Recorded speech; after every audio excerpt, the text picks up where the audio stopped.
good evening, and I hope you're having a great start to your weekend so far. So we're going to talk about GameStop, and we're going to talk about GameStop in a big way because we're going to go all the way back to 2005. When I saw something on the FTD chart earlier, I noticed they started reporting around 2004. So I figured, based on everything the FTDs have had to do with and how relevant they are, that I'd look into this. So I took a look back into 2005, and what I've found, of course, is going to blow your mind. We're just going to look at 2005 and 2006 and some relevant things that I found during this time frame. And this is going to be a long one. So not as far as this video, but as far as this series, it's going to take a while of digging. But just what I've found so far, I think you're going to find pretty surprising. Let's go ahead and take a look.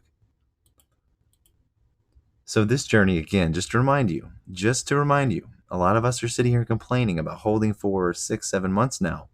This journey has been going on for 16 years, and you'll see what I mean in a second.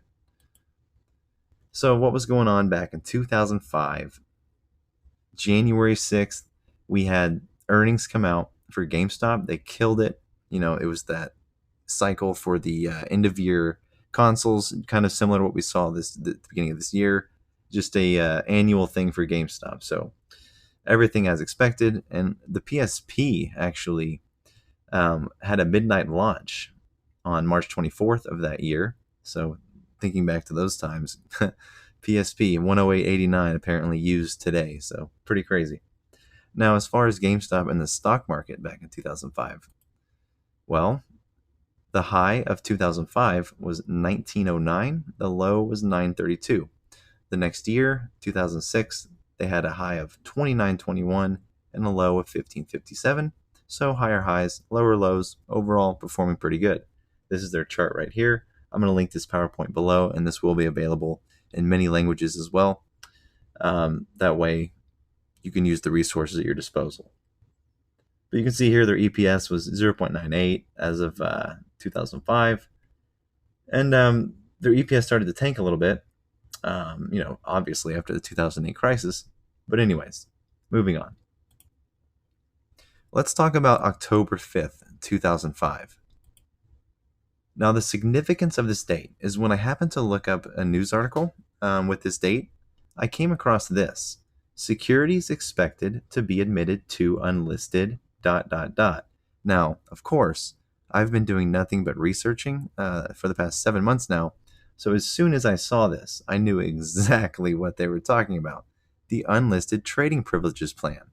Now, what is that? If you're not familiar with my channel or you're new, I have covered this in the past, and I do have videos regarding this subject on my channel, and most of the subjects we'll be talking about if you're curious. So basically, after knowing exactly what they were talking about, of course, I looked into it, and this is the heading of this filing. Securities expected to be admitted to unlisted trading privileges on the NASDAQ stock market LLC. Simulation confirmed? Oh, just wait. Luckily, due to my Otis-like research I've already done, I knew exactly what the UTP plan was, so of course I looked in, and of course GME is on there. Now, there is 2 GMEs listed. There's a regular GameStop, and then there's a GameStop.B. But interestingly enough, it says common stock or equivalent, so I'm thinking it's just a bond. If someone out there knows the answer to this, that would actually be helpful because I have no idea. I'm assuming it means bond. And here it is right here, the UTP plan quotation data feed SM. We're going to take a look at what that is. So basically, the unlisted trading privilege gives a security to be traded unlisted or not on an exchange. So what would make this qualify, or what would make a security qualify to become or to have unlisted privileges? Well, when you look into U.S. Code, Title 15, Section 7.8LF, it tells you, and it's quite alarming. Unlisted trading privileges for security originally listed on another national exchange. So this would be GameStop. Now, paragraph A says, notwithstanding the preceding subsections of this section, any national securities exchange in accordance with the requirements of this subsection and the rules hereunder may extend unlisted trading privileges to any security that is listed and registered on a national securities exchange, subject to paragraph B, and any security that is otherwise registered pursuant to this section or that would be required to be so registered, except the exemption from the registration provided in subparagraph B or G of subsection G2. So while all that's irrelevant, if we look at paragraph B, it says a national securities exchange may not extend unlisted trading privileges to a security described in subparagraph AI, which is AI, during such interval, if any, after the commencement of an initial public offering of such security, as is or may be required pursuant to paragraph C. Then you look at paragraph C, and this says not later than 180 days after October 22nd, 1994, which was, relevant to the filing we're talking about, the unlisted trading privileges that just added GameStop. This happened 11 years after that. But basically, it says that 180 days after that period that was 11 years ago, the Commission shall prescribe by rule or regulation the duration of the interval referred to in subparagraph B, if any. What? That's a loophole and a half. Anyways, so to summarize what we just said, basically, on October 5th of 2005, GameStop was allowed to be traded unlisted. Now, if you look into the unlisted trading privileges booklet, look what's in there. Of course, it's the FINRA ADF because I've already talked about this. I knew going into this, that's what I was going to find. So on October 5th, 2005, GameStop is now added to the unlisted trading privileges plan and has access to all these manipulative tactics by all of your favorite participants.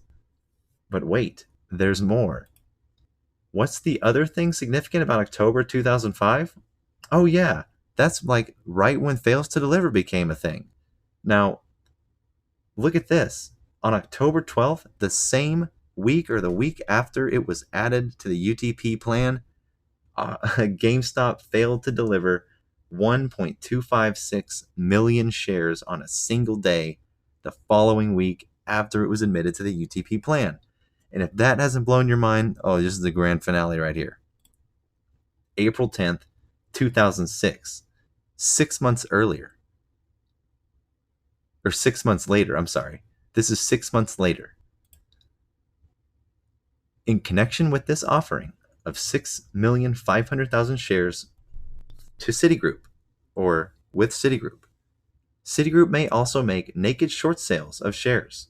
Citigroup must close out any naked short position by purchasing shares of Class A common stock in the open market. Yeah, right. A naked short position is more likely to be created if Citigroup is concerned that there may be downward pressure on the price of the shares in the open market after pricing that could adversely affect investors who purchase in the offering. Stabilizing transactions consist of bids for or purchases of shares in the open market while the offering is in progress. So you're telling me that after October 2005, when the UTP plan integrated GME, and then the rules that were clearly describing this gave a period after of which an offering must be completed, we see an offering come out with naked short selling in the prospectus. What the